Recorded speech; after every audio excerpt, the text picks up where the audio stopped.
Hey guys, today I'm gonna ride down into Trenton and get out the sneaky surprise camera that I got and see what kind of images I can capture with it. It's been a long week. Let's go take some photos. And now we're in Trenton. All right, so what I'm gonna do is I'm gonna go over here, take a picture of that, which is the antique courthouse. It was a functioning courthouse till just recently. It's the centerpiece. You notice the highway actually goes around it. I don't know if you can tell that or not.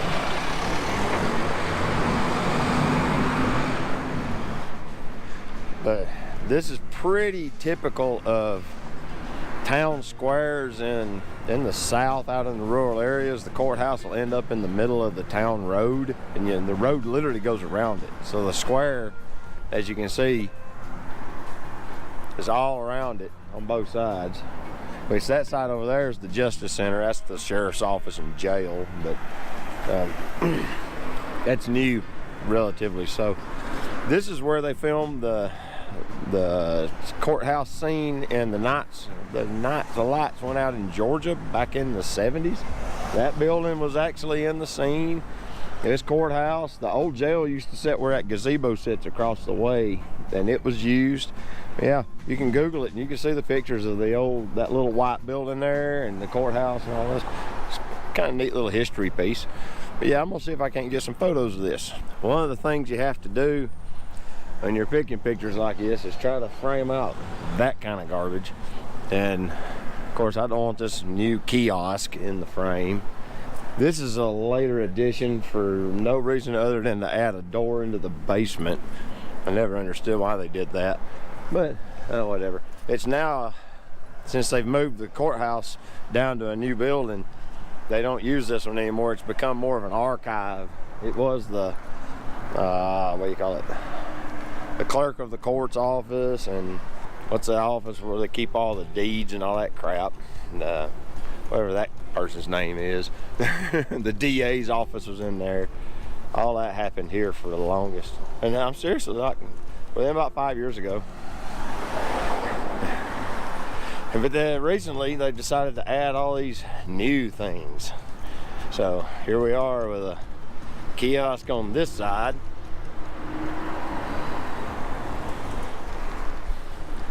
I don't know. And this is what the other side looks like.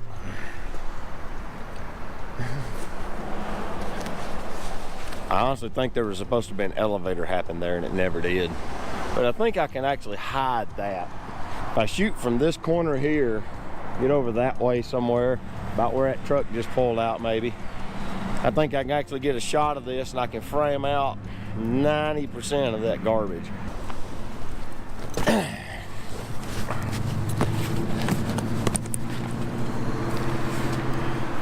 Here's the magic. A D200. I got a couple of different lenses. I got my 28mm AI, and I've got a 35 to 135.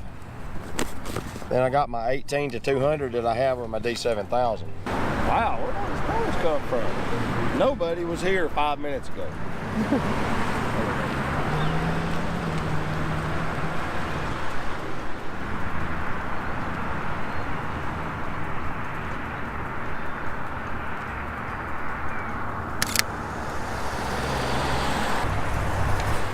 The only thing I did wrong was get this camera and the camera bag out of the frame. The reason I got the D200 is I was wanting to know if there was any way to get a reasonable good DSLR camera for very low dollars that would produce good results. I did a little bit of reading online and came up with this camera based on all sorts of data. These cameras were made in the 2005, 2006 era. I'm not sure when mine was made exactly, but you can safely assume that it's 14 years old. I got it for $150. It came with a whole slew of accessories. It's got a legit Nikon battery grip, not a knockoff like my other cameras got on it. Yeah, I think my other one's a Vivitar. Works, but it's not the actual MB or MD200 or whatever. It come with 2 Nikon batteries that are in perfect condition. I really don't think they've been cycled all that much because they hold a great charge, and the battery life device inside the camera states that they're brand new. They're like 50 bucks a piece by themselves. I got a whole bunch of them. It come with a camera bag and a flash, and I've got a remote trigger and some stuff. The only thing it didn't come with was a lens. Fortunately, I have a bunch of those, so that's not a problem. Here we go. I wonder what this church will look like. Let's get a shot of that. I'm just walking around Trenton. I've parked on the square, and I'm just walking down Main Street here. Main Street in Trenton, this is Highway 11 North. That's Highway 11 South. But the town itself was built on a highway, and then the interstate came through, which is about a half a mile that way, and it runs up through the valley right beside it.